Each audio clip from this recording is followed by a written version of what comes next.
ISPR lieutenant general Ahmad शरीफ Chaudhary news conference कर रहे थे। उन्होंने कहा कि बम धमाकों में ज्यादातर अफगान शहरी मुलव्विस थे। दहशतगर्दी के वाकयात में 322 पाकिस्तानी शहरी शहीद हुए। रवा साल 28 खुदकुश हमले हुए हैं। ज्यादा का ताल्लुक अफगानिस्तान से था।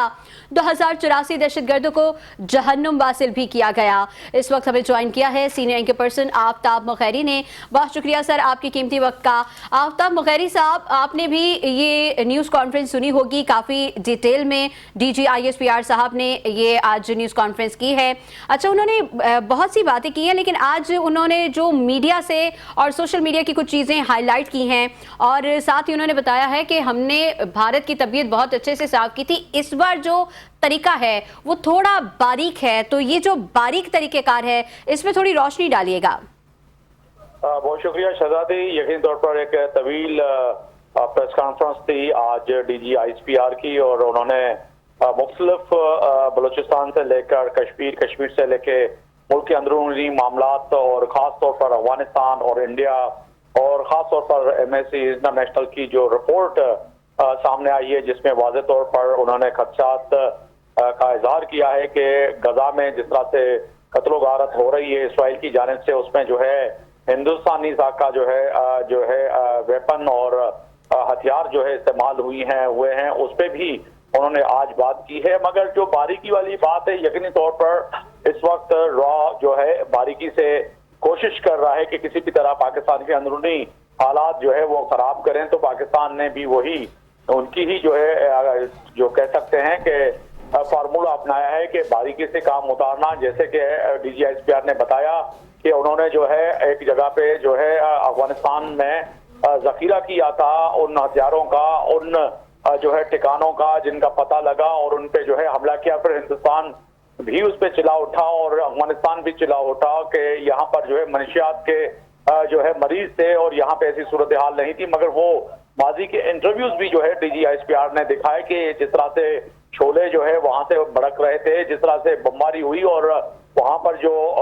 कह सकते हैं कि अब से नहीं 9/11 के बाद अमेरिकन जो है साथ जो है नेटो का हथियार नहीं, मगर उन्होंने रशिया तक बताया कि उनकी जो है जो हथियार था वो वहां पे रखा गया था और उसको इस्तेमाल जो है दहशतगर्द और रॉ के जो है हैंडलर कर रहे थे। उनको उन्होंने बारीकी से जो है निशाना बनाया। फिर इससे आगे बढ़ के भी अगर बात करें तो डीजी ISPR ने बलूचिस्तान में जो सूरत हाल है उन पे भी जो है तवील गुफ्तगू की है। बलूचिस्तान के अंदर जिस तरह से जो है खास तौर पे खवातीन का जिक्र किया कि किस तरह से खवातीन को जो है बलगाया जा रहा है और उनको खुदकुश हमले के लिए तैयार किया जा रहा है, उन पे भी उन्होंने बात की। फिर वहां पे कबाइल सिस्टम जो है उन पे भी उन्होंने बात की और BLA को जिस तरह से हैंडलर रॉ के जो है अफगानिस्तान समेत जो दुनिया भर में बैठे हुए हैं और किस तरह से फंडिंग करते हैं और उनके शवायद। फिर इसके साथ साथ शहजादी उन्होंने बड़ा अहम जिक्र किया कि जो एक हिंदुस्तान है वो किस तरह से जिस तरह से बलूचिस्तान के अंदर जो है कार्रवाइयां करता हुआ BLA और उनके दहशतगर्द आते हैं और उनको फिल्म की तरह जो है अक्सबंदी करते हैं और मुख्तलिफ एंगल से उसको शूट करते हैं और थोड़ी देर के बाद वो किस तरह से जो है वो पहुंचती हैं मुख्तलिफ ममालिक से होती हुई और वो फिर जो है इंडियन मीडिया जो है मेन स्ट्रीम मीडिया अखबारात और सोशल मीडिया जो हैंडल है उस पर किस तरह से जो है उनको जो है आगे बढ़ाया जाता है। फिर जो बैरून मुल्क बैठे हुए आका हैं इन दहशतगर्द तंजीमों को फिर वो किस तरह से शेयर करते हैं। तो समझा जाए कि इस दफा जो है डीजी ISPR ने जो तवील प्रेस कॉन्फ्रेंस करते हुए जो मुख्तलिफ जो मुल्क के साथ दरपेश मसाइल है उन पे जो है उन्होंने रोशनी डाली। मगर उन्होंने अहम बात ये भी की है शहजादी कि जब आपके यहाँ समंदर के अंदर पाकिस्तान नेवी का वो बच्चा जो इस मुल्क का है, चाहे वो सिंध का, KP का, बलूचिस्तान का, गिलगित का या जो है पंजाब का या बलूचिस्तान का हो, जब वो अपने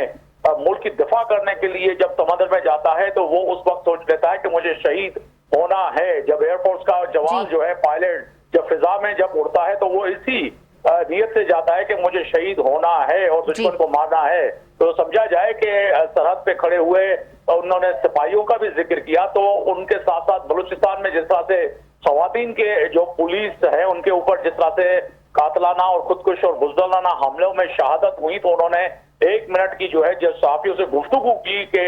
उनको जो है खराज तहसीन पेश करने के लिए, उनकी दुआ के लिए जो है तमाम के तमाम मीडिया के जितने भी नुमाइंदगान थे वो खड़े हो गए और उनको जो है कराची तहसीन भी पेश किया। तो समझा जाए कि इस वक्त अफवाज पाकिस्तान यकीनी तौर पर अपने मुल्क की दिफा के लिए जो है वक्तन वक्तन जो है मीडिया के जरिए पूरे पाकिस्तान को जो इस वक्त जो खित्ते में और खास तौर पर पाकिस्तान के अंदर जो है रॉ के हैंडलर और इसराइल के हैंडलर और बलूचिस्तान में जो सूरत हाल है, केपी में जो सूरत हाल है और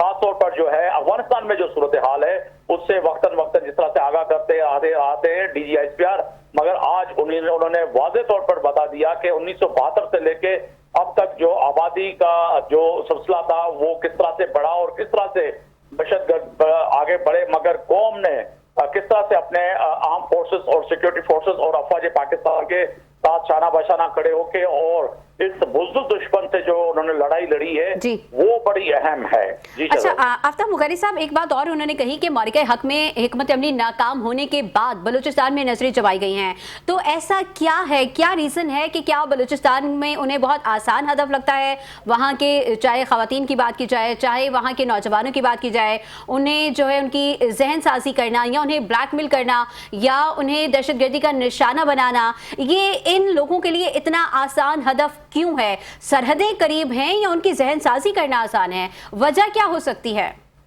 देखें शहजादी, एक तो मेरा भी ताल्लुक बलूचिस्तान से है। अगर देखा जाए तो बलूचिस्तान, अगर आप जिक्वाबाद से शुरू हो जाएं तो बलूचिस्तान शुरू हो जाता है, फिर यहाँ पे आके कराची से ही मिलता है। एक बलूचिस्तान सबसे बड़ा एक पाकिस्तान का सूबा है। दूसरी जानिब अगर देखा जाए कि बलूचिस्तान के अंदर मुख्तलिफ ट्राइबल जो है बसते हैं, उधर दूसरी बड़ी जो है आबादी पख्तूनों की है अगर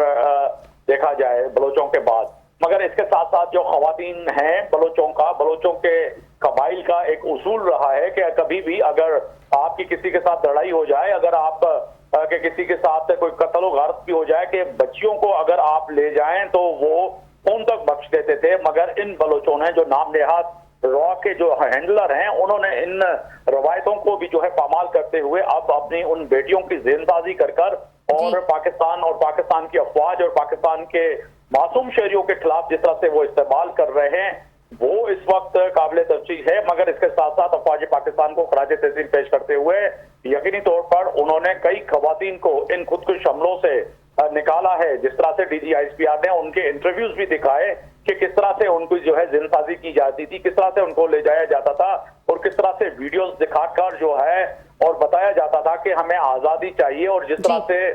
जो है आज उन्होंने वीडियो दिखाई तो उसमें भी आया हो गया कि किस तरह से खवातीन को ट्रैप किया जाता है। मगर वहां पर उन खवातीन को भी नहीं भूला जाए जिन्होंने जो है बलूचिस्तान की बेटी होने के नाते जो है अपने मुल्क और वतन और देश और इस सब हलाली परचम पर जो है अपनी जान कुर्बान की है। बिल्कुल, आफ्ताब मुगर्री साहब हमारे साथ ही रहिएगा। हमें DGISPR अहम न्यूज़ कॉन्फ्रेंस करके गए हैं जिसमें उन्होंने बताया है कि पहाड़ों में मरने वाले दहशतगर्दों को वहीं पर छोड़कर आते हैं, कुत्तों और गीदड़ों के लिए छोड़कर आ जाते हैं। आफ्ताब मुगर्री साहब, DGISPR साहब ने कहा है कि हम कैमरे लेकर हम नहीं जाते कि कार्रवाई करें और वीडियो बनाएं, और जिस तरह आपने अभी इस पे रोशनी भी डाली है, साथ ही साथ उन्होंने ये भी बताया कि हम जब कार्रवाई करते हैं तो उनके जो दहशतगर्द होते हैं हम उन्हें वहीं पर छोड़ आते हैं, कुत्तों के लिए और गीदड़ों के लिए। यकीनी तौर पर छोड़ना भी चाहिए कि ऐसे लोगों को जो है आने वाली तारीख में और खास तौर पर जो है बलूचिस्तान के इन जो आने वाले नौजवान हैं उनके लिए बायज़े फख्र हो कि ये वो दहशतगर्द थे जिन्होंने बलूचिस्तान की बेटियों की इज्जतें लूटी, बलूचिस्तान के बच्चों के जो है माँ बाप और उनको जो है यतीम किया, बलूचिस्तान के जो है सुकून खराब किया, बलूचिस्तान की तरक्की को रोका, बलूचिस्तान के जो है कामयाबी को रोकने की कोशिश की। तो ऐसे दहशतगर्दों की यकीनी तौर पर इस पाक मिट्टी में जो है जमीन पे जगह भी नहीं होनी चाहिए, उनको तो दफन तक नहीं होना चाहिए। तो उन्होंने बिल्कुल दुरुस्त फरमाया। इससे आगे अगर बढ़ के बात करें तो वाज़ेह तौर पर जो है जिस तरह से DGISPR ने कहा कि हम यकीनी तौर पर एक जो है प्रोफेशनल फोर्सेस हैं और वो कोई वीडियो नहीं बनाते, मगर वो जो नाम नेहाद दहशतगर्द है जिनकी जो है यकीनी तौर पर अपने हैंडलर को सबूत देना होता है कि जिस तरह से वो उन जो है हम लोग को जो है मुख्तलिफ इंडियन मीडिया और दीगर मीडिया पे फुटेजेस को वीडियोस को वो रिलीज भी कर सकें और इस्तेमाल भी कर सकें और उन्हीं बुनियाद पर उनको पैसे मिलते हैं। तो DGISPR का इशारा यकीनी तौर पर उनकी जानिब था कि वो फिल्मबंदी जिस तरह से करते हैं मुख्तलिफ एंगल से, तीन एंगल से, और तीन एंगल से अगर आप शूट करके, आपको याद होगा कि जाफर एक्सप्रेस पे जो हमला हुआ था उसके भी जो है 3 मुख्तलिफ एंगल से जो है वीडियो शूट की गई थी। और इसी तरह जो है बलूचिस्तान के अंदर उन्होंने मासूम शहरियों की भी बात की, उन्होंने पख्तूनों की बात की, उन्होंने बलोचों की बात की, वहां पे सिंधियों की बात की, वहां पे मासूम और पंजाब से ताल्लुक रखने वाले वो मजदूर जो पंजाबी हैं उनकी बात की, पाकिस्तानियों की बात की कि किसी तरह से जो है उनके जो है ट्रक जलाए जाते हैं। ट्रक लेना कोई आम बात नहीं है कि पूरी जमा पूरी जिंदगी लग जाती है एक शख्स की कि वो अपने बच्चों का पेट पाले, और ये नाम बेहाद दहशतगर्द जो BLA है उनके जो है वो आते हैं, उन पे तेल छिड़क के आग लगा के निकल जाते हैं, लूट के लेके जाते हैं, टैंकरों को आग लगा देते हैं। तो अब बलूचिस्तान के अंदर भी ये आवाज उठने लगी है कि ये दहशतगर्द जो है वो उनको बर्दाश्त बलूचिस्तान नहीं करेंगे। मगर उन्होंने ये भी कहा कि ये कहीं ना कहीं दहशतगर्द छुपे होते हैं, कहीं ना कहीं इनके हैंडलर होते हैं, कहीं ना कहीं ये जो है कुछ जैकेटें बनाते हैं, बम बनाते हैं। तो पाकिस्तान के आम लोगों का भी काम है कि वो इसकी निशानदगी करें। यकीनी तौर पर बलूचिस्तान के लोगों ने बहुत बड़ी कुर्बानी दी है, और बलूचिस्तान के लोगों ने जिस तरह से अब इस अज़म का इजहार करते हुए अफवाज पाकिस्तान और पाकिस्तान के जो है सब्ज हिलाली परचम के साथ देकर जो है अपनी शहादतें जो दी हैं वो आने वाली नस्ल, आने वाली तारीख कभी भी नहीं भूलेगी। मगर उन शहीदों के जो जनाजे हमने उठाए हैं, यकीनी तौर पर उनका जवाब हिंदुस्तान को और हिंदुस्तान के जो है हैंडलर्स को देना पड़ेगा। और DNA की भी शहजादी बात हमने पहले भी की थी, और आज DG ISPR से जो है नया जो DNA अफगानिस्तान का और हिंदुस्तान का जो मिला है उस पर भी जो सवाल हुआ वो भी बड़ा अहम था। और इस दिलचस्प सवाल था कि पहली दफा जो उन्होंने अफगानिस्तान के अंदर बुतों को गिराया, जो इस्लामी रहसियत कायम की, और वो खुद अब कह रहे हैं कि हमारा DNA जो है हिंदुस्तानियों के साथ मिल रहा है। तो उन्होंने वाज़े तौर पे कहा कि ये पहले तो हम कहते थे, मगर अब अफगानिस्तान के खुद लोग और हुक्मरान जो कहते हैं कि यहाँ पर इस्लामी हुकूमत है, एक शरई हुकूमत है, और शरई हुकूमत के हुक्मरान अगर वो कहते हैं कि उनका हिंदुओं के साथ और खास तौर पर दिल्ली के साथ अगर DNA मिलता है तो इससे तो बात ही खत्म हो गई कि अब हिंदुस्तान के साथ जो इनका DNA मिल रहा है तो ये भी अब वाज़े हो चुका कि अब काबुल और खासतौर पर अफगानिस्तान और अफगानिस्तान की इस्लामी जो हुकूमत है जो वहां पर लोगों के ऊपर जो जुल्म करे उनका DNA बराह रास्त भारत के साथ मिल रहा है। तो यकीनी तौर पर उन्होंने कई सवालात आज उठाए हैं, और खासतौर पर पाकिस्तान के अंदरूनी और दाखिली और खारजी मामलात पर जो तवील गुफ्तगू की है, नेशनल एक्शन प्लान की भी, उनकी 14 नुकात की भी उन्होंने बात की कि उसमें जो है वाज़े तौर पर जो है आर्म फोर्सेस और पाकिस्तान आर्मी और कह सकते हैं कि सूबाई हुकूमतों का बहुत तवीली अहम किरदार है, जिन्होंने मिलकर जो है इन 14 नुकात पर है अमल दरामद कराते हुए मुल्क के अंदर, चाहे वो सिंध हो, बलूचिस्तान हो, KP हो और पंजाब हो, उनमें 14 नुकात जो थे वो नेशनल एक्शन प्लान के वो बड़े अहम थे, और उस पर जो है काम किया गया, उसको कामयाबी की तरफ लेके गए। तो अभी भी इसी तरह जो है पाकिस्तान के चारों सूबों और खासतौर पर गिलगित कश्मीर में भी जो मामलात हैं उनको भी जो है उन्होंने एड्रेस किया और उनकी तरक्कियों की भी बात की। फिर अगर देखा जाए कि उन्होंने पूरी एक तवील, हम खुद उस चीज के गवाह हैं कि बलूचिस्तान के अंदर अगर पंजाब हो, सिंध हो, KP हो और जो है कह सकते हैं कि बैरून मुल्क जो यूनिवर्सिटीज हों, सबसे ज्यादा जो है बलूचिस्तान के बच्चों और बच्चियों को जो है स्कॉलरशिप दी जाती है और उनको भेजा जाता है पढ़ने के लिए, चाहे वो चाइना हो, चाहे वो जापान हो, चाहे वो बरतानिया हो, चाहे वो अमेरिका हो। तो कहा जाए कि कहीं ना कहीं जिस तरह से अफवाज पाकिस्तान और वफाकी हुकूमत इस वक्त बलूचिस्तान के जो है बच्चों के लिए जो इस वक्त राह हमवार कर रही है, चाहे वो मेडिकल यूनिवर्सिटीज हों पाकिस्तान के अंदर, चाहे वो एग्रीकल्चर यूनिवर्सिटीज हों, चाहे वो दिफाई यूनिवर्सिटीज हों, तमाम यूनिवर्सिटीज पे जो है उन बच्चों को जो है बराबर नहीं पर उनको आगे बढ़ के जो है बलूचिस्तान के बच्चों को जो है वहां पर जो है यूनिवर्सिटीज में एडमिशन दी जाती है। तो फिर कहा जाए कि कहीं ना कहीं जो ये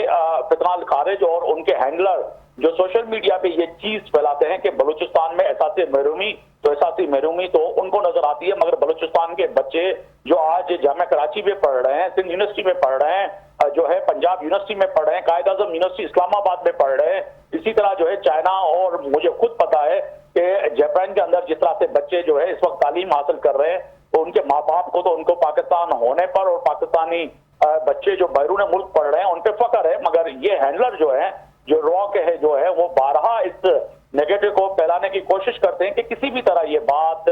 आया हो कि बलूचिस्तान के बच्चों के साथ और बलूचिस्तान के साथ शायद जुल्म है। तो यकीनी तौर पर आज DG ISPR ने तवील गुफ्तगू करते हुए, मीडिया को एड्रेस करते हुए तमाम आज उन नुकात पे जो बात की है वो बड़े अहम थे।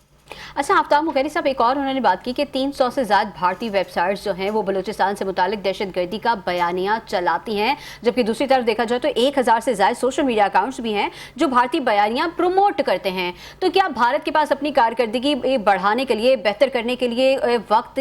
मतलब इनके पास और कोई काम नहीं है कि ये अपनी मुल्की साख को जो है वो बेहतर करने के लिए, अपनी रेपुटेशन अच्छी करने के लिए कोई काम करें, उसके बजाय ये लगे हैं बलूचिस्तान में दहशतगर्दी करवाने, ये अफगानिस्तान को फंडिंग कर रहे हैं पाकिस्तान में दहशतगर्दी कराने के लिए? इनके पास और करने को कुछ नहीं है। शहजादी, एक तो आपको और हमें और हमारे आने वाली नस्ल को यकीनी तौर पर यह सोचना पड़ेगा कि पाकिस्तान वाहिद मुल्क है इस दुनिया के एक पूरे नक्शे पे जो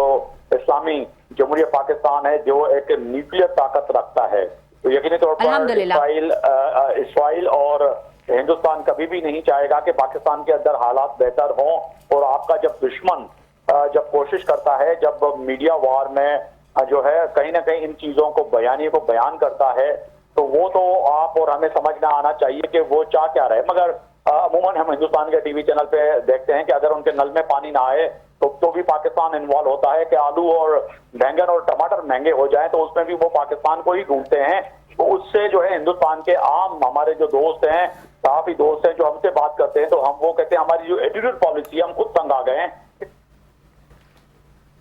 अच्छा, आफ्ताब मुखर्री साहब हमारे साथ ही रहिएगा। हमें ज्वाइन किया है ब्रिगेडियर रिटायर्ड फारूक हमीद साहब ने, दिफाई तज्जियाकार हैं। सर, बहुत शुक्रिया आपके कीमती वक्त का। सर, DG ISPR ने एक बड़ी अहम न्यूज़ कॉन्फ्रेंस की है जिस पर जो है वो काफ़ी तफसीलन न्यूज़ कॉन्फ्रेंस थी, जिसमें उन्होंने बताया कि किस तरह भारत जो है वो फंडिंग कर रहा है, किस तरह वो अफगानिस्तान के जरिए कोशिश की थी कि एहसासी महरूमियाँ हैं और एहसासी महरूमियों के बाद वफाकी हुकूमत ने यह फैसला किया कि आगाज़ बलूचिस्तान का जो है, हुकूक बलूचिस्तान का जो है आगाज किया जाए। उस आगाज के बाद जो है बलूचिस्तान के अंदर मुख्तलिफ यूनिवर्सिटी, मुख्तलिफ कॉलेज और जो है कहा जा सकता है कि रास्ते और पीने का पानी और इसके साथ साथ मुख्तलिफ शोबों में जो है काम किया गया। और हॉस्पिटलों का भी जो है कहीं ना कहीं जो उस वक्त डिमांड की गई थी कि हॉस्पिटल नहीं है और वो भी बिछाई गई, उनका जाल बिछाया गया। और इसके साथ साथ फिर अभी अगर आप देखें जो कराची के अंदर NICVD है, सबसे बड़ी हॉस्पिटल है, वो तक वहां पे मौजूद है। मोबाइल जो है हॉस्पिटल्स मौजूद हैं, चाहे आप कलात तक चले जाएं, चाहे आप नोशकी तक चले जाएं, चाहे आप दश्त में चले जाएं, डेरा मुराद जमाली में चले जाएं, तो आपको हर जगह पे कहीं ना कहीं ये फैसिलिटीज मिलेंगी। मगर एक जानिब से वो सरदार जो इन इलेक्शन के दौरान जो है इस बयानी को बयान करके और अपने वोटर को कहीं ना कहीं जो है अपने तरफ कायल करने की कोशिश करते थे, वो तो बिल्कुल उनका एक पॉलिटिकली एंगल था। मगर जब से ये BLA और फितरत अल-खारिज और खास तौर पर जो है अफगानिस्तान से बैठे हुए और बैरून मुल्क यूरोप में बैठे हुए जो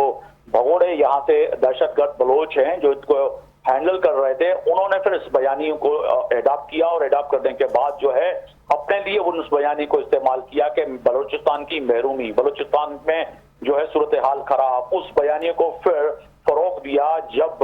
देखा गया कि कहीं ना कहीं जो है फिर हिंदुस्तान की जानिब से हिंदुस्तान ने फिर सपोर्ट की इसराइल ने, तो कहा जाए कि आज DG ISPR ने थोड़ी देर जिस तरह से आप बात करी थी कि ये तमाम के तमाम जो है एक पेज पर किस तरह से हैं कि आप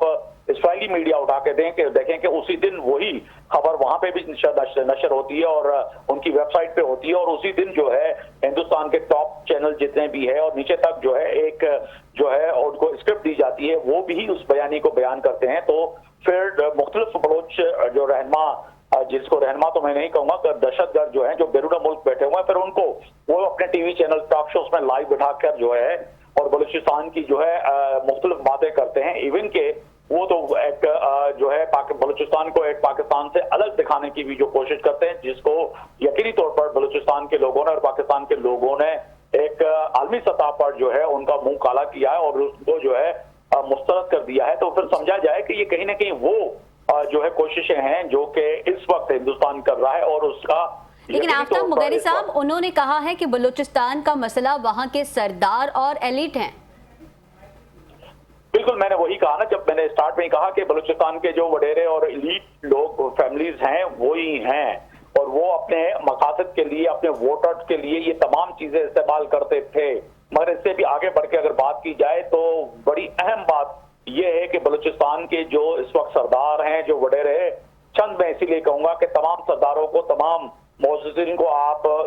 खराब नहीं कह सकते, क्योंकि वो भी हथियार उठा के इन दहशतगर्दों के साथ अभी भी अफवाज पाकिस्तान के साथ कंधा कंधे में मिलाकर वो लड़ रहे हैं। उनके कई हमारे जो ऐसे बलूचिस्तान के सरदार हैं जो आज उनके बच्चे शहीद हो गए, उनके फैमिली के लोग शहीद हो चुके हैं इन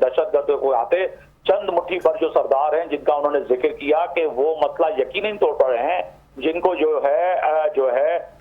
ये मसला है कि अफवाज पाकिस्तान और पाकिस्तान की हुकूमत को किसी भी तरह ब्लैकमेल किया जाए और किसी तरह से भी जो है बदनाम करने की कोशिश की जाए। जब फिर उन पर हाथ डालता है तो फिर उनको जो है बलूचिस्तान भी याद आ जाता है और बलूचिस्तान के साथ साथ अपना वतन और अपना देश भी याद आ जाता है। तो ये मसला बिल्कुल DGISPR ने दुरुस्त फरमाया कि असल मसला जो है वहां के ये चंद मुट्ठी भर जो वडेरे हैं, जो सरदार हैं, जो रॉ के हाथों इस वक्त बिक चुके हैं और उनकी मां पर जो ये बयानियां बयान करते हैं, उनके लिए भी कोई ना कोई फैसला करना पड़ेगा। और बलूचिस्तान की हुकूमत यकीनी तौर पर, मैं समझता हूं कि मीर सरफराज बुगटी एक जो है मोतबर घराने से ताल्लुक रखने वाले एक वजीर आला हैं और जिस तरह से वो वहां पर काम कर रहे हैं तो कहीं ना कहीं जो है जो कह सकते हैं कि अच्छे सरदार हैं जो कौमी धारे पे इस वक्त मौजूद हैं, जो पाकिस्तान का परचम और पाकिस्तान के परचम के साथ साथ पाकिस्तान की अफवाज के साथ मिलकर इस दहशतगर्दी के खिलाफ लड़ रहे हैं। तो मैं समझता हूं कि ऐसे सरदार भी मौजूद है वहां। अच्छा सर, एक और चीज़ आपने भी नोटिस की होगी कि जब भी डीजी साहब कोई भी न्यूज़ कॉन्फ्रेंस करते हैं तो मिसिंग पर्सनस का एक इशू ज़रूर उठता है, लेकिन बलूचिस्तान से जब लोग खुद आकर कहते हैं कि हमारा भाई या हमारा बेटा या हमारी बेटी जो है उससे हमारा राब्ता नहीं, वो कहीं चला गया है, हम उसे क़त्अ ताल्लुक़ होते हैं और बाद में पता चलता है कि वो BLA में शामिल हो गए हैं। फिर जब मिसिंग पर्सनस की जो है लिस्टें, फहरिस्तें निकलती हैं तो उनमें उनके कहीं ना कहीं नाम भी होते हैं और फिर कुछ मिसिंग पर्सन तो हमने देखा कि गवादर में, कोयटा में, मसनूं में, दहशतगर्दी में मारे भी जाते हैं। तो जरा इस पर भी रोशनी डालिएगा। जी शहजादी, बिल्कुल आपने बड़े अहम नुक्ते की तरफ तवज्जो दिला दी है जिसमें आज DGISPR ने वाज़ेह तौर पर खास तौर पर बलूचिस्तान में जो मामलात हैं और मिसिंग पर्सन, और आपको याद होगा कि इस तरह से ही मामा अब्दुल कदीर से लेकर जो है कई ऐसे लोग थे जो सिंध में उन्होंने मार्च किया, कराची तक तशरीफ लाए, कराची से फिर इस्लामाबाद तक गए और इस्लामाबाद प्रेस क्लब के बाहर बैठे रहे और आलमी मीडिया और पाकिस्तानी मीडिया ने बारहा उनको कवर भी किया और पाकिस्तान के तमाम सूबों के अंदर जो डेस्क बने हुए हैं और पाकिस्तान की सूबाई हुकूमतें हैं उनसे उन्होंने तफसील भी मांगी कि जी नाम बताइए, कौन है, किस कहां पे हैं। उनके जिस तरह से DGISPR ने कहा कि शनाख्ती कार्ड होगा, वो किसका बच्चा होगा, बेटा होगा, किसी का शोहर होगा, मगर वो जो नाम जब दिए गए तो उनकी तादाद जो थी DGISPR ने जिस तरह से ऑफिशियल तादाद बताई कि वो 10,000 के कुछ करीब थी, पर जब उनको देखा गया कि वो 10,000 को जब इन्वेस्टिगेशन किया गया चारों सूबों के अंदर तो वो जाके 1500-1200 तक वो बची जो बताया आज DGISPR ने। फिर उनमें भी वो लोग थे जो कि या तो वो खुद जो है इन दहशतगर्द ग्रुपों में शामिल हुए हैं या वो मारे गए हैं। तो उनके एविडेंस जब दिए गए, जब बताए गए तो वो वाज़ेह तौर पर सामने आए तो उनका भी आज जिस तरह से DGISPR ने जिक्र किया वो भी बड़ा अहम है। मगर यहाँ पर जिस तरह से दहशतगर्द PLA और दीगर जमातें इन नौजवानों को बहका के ले जाती हैं, फिर इनके माँ बाप सामने आके फिर बलूचिस्तान में उन्होंने खुद जो DGISPR ने खुद भी उनकी वीडियोस भी दिखाई और वीडियोस सोशल मीडिया पे भी पड़ी हुई हैं। तो उन्होंने आके कहा कि हमारे बच्चे जो है ना खुद चले गए थे और इनसे हमारी नाताल्लुकी है। इवन कि हमारे जो बलूचिस्तान में सहाफ़ी मौजूद हैं और बलूचिस्तान के साथ साथ मुख्तलिफ वहाँ पे तहसीलों में, डिस्ट्रिक्टों में, तो वहाँ पर मुख्तलिफ अखबारों में उन्होंने बयानात दे के उनसे लाताल्लुकी का इज़हार किया कि हमारे बच्चे से इतना के लाताल्लुकी है। फिर जब ये जो एक नैरेटिव जो है इस्लामाबाद में और आलमी मीडिया पे, सोशल मीडिया पे फैलाने की कोशिश करते हैं कि हमारे जो है पता नहीं हजारों और लाखों में मिसिंग पर्सन हैं बच्चे, तो वो लाखों की तादाद अगर है कहाँ? अगर बलूचिस्तान की आबादी अगर लाखों अगर मिसिंग हो गए हैं तो पीछे आबादी बचेगी क्या? वो भी उसको देखना चाहिए कि आबादी है कितनी और कितने जो है हजार लोग जो है मिसिंग पर्सन है। तो फिर उनमें जो चंद मुट्ठी भर जो लोग हैं वो उन्होंने बात बताया DGISPR ने कि वो किस तरह से मारे जाते हैं। और आपको याद होगा कि जाफर एक्सप्रेस और मुख्तलिफ धमाकों में और मुख्तलिफ खुदकुश हमलों में, मुख्तलिफ हमलों में जिस तरह से कराची के अंदर हुए, बलूचिस्तान के अंदर हुए, वो मारे गए और उनकी शनाख्त हुई शनाख्त हुई, बायोमेट्रिक और सब चीजें, तो वो वही नाम थे जो 1200-1300 में से, जो के बाद में पता लगा कि ये वही लोग थे जो मिसिंग पर्सन की तरफ से दावा किया जा रहा था, और वही बच्चे जो है जो जिनको बहला के और दहशतगर्दों ने इस्तेमाल किया और वो उनकी आखिर मौत हो गई। तो वो भी जो है फिर सामने बात आ गई कि मिसिंग पर्सन बलूचिस्तान से कितने हैं, और ये जो मिसिंग पर्सन वाला जो लिबाता ओले हुए कुछ नाम नेहात जो तंजीमें हैं जो कोशिश करती हैं, जो एनजीओज हैं, मुख्तलिफ हैं कि जी वाकईतन इतने लोग हैं, तो वो हैं कहाँ, और उनका भी आज जो है DGISPR ने वजाहत करते हुए वाज़ेह तौर पर बताया कि वो किस तरह से फिर जो है मिसिंग होते हैं और किस तरह से फिर उनकी शनाख्त होती है और किस तरह से वो मिलते हैं। अच्छा, आफ्ताब मुगैरी साहब, आपने ये चीज़ नोटिस की होगी, DGISPR साहब ने नए सूबों या इंतजामी यूनिट से मुतालिक वज़ीर दाखिला मोहसिन नकवी की जो उनका बयान था कल का, उसको उन्होंने कहा कि ये उनकी ज़ाती राय है, और मज़ीद इस मामले पर तबसरा करने से गुरेज करते हुए कहा कि मुल्क में बेहतर तर्ज हुक्मरानी या इस्तेकाम और सिक्योरिटी नागुज़ीर है। सर, क्या कहेंगे इस पर? देखिए, यकीनी तौर पर DGISPR एक प्रोफेशनल अफवाज पाकिस्तान के तर्जुमान हैं, और वज़ीर दाखिला मोहसिन नकवी साहब जो है वफाकी वज़ीर दाखिला हैं। वो एक पाकिस्तान की जमहूरी हुकूमत के एक अहम मनसब पे बैठे हुए शख्स हैं, सेनेटर हैं। तो उनके बयान का जो है हरगिज़ मकसद जो है, जिस तरह से उन्होंने कहा कि उनका वो जाती बयान है, तो जाती से मुराद के वफाकी वज़ीर दाखिला मोहसिन नकवी के बयान का जवाब DGISPR तो नहीं दे सकते, मगर जो उनका बयान उन्होंने कहा वो जाती है, वो बड़ा है। उन्होंने आगे बढ़कर जो बात की कि मजीद जो है जो पॉलिटिकल हुकूमतें हैं, चाहे वो सिंध में हो, पंजाब में हो, बलूचिस्तान में हो, KP में हो,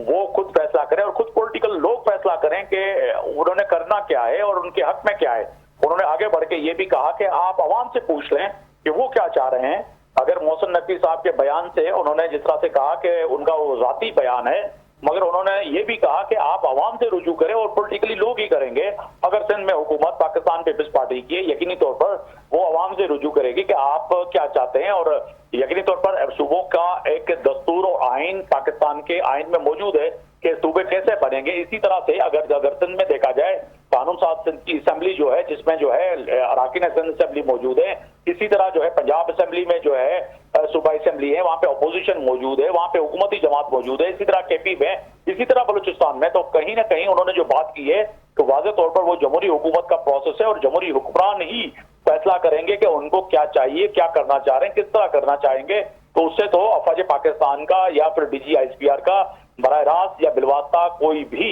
ताल्लुक इसीलिए भी नहीं बनता क्योंकि ये जमहूरी प्रोसेस है, और आइन और दस्तूर के अंदर ये चीजें शामिल है। अगर सूबे बनने हैं तो वो किस तरह बनने हैं, और उसका काम होना है तो वो किस तरह से होना है, और असेंबलियों ने और अवाम ने कैसे फैसला करना है। अच्छा, आफ्ताब मुगैरी साहब हमारे साथ ही रहेगा।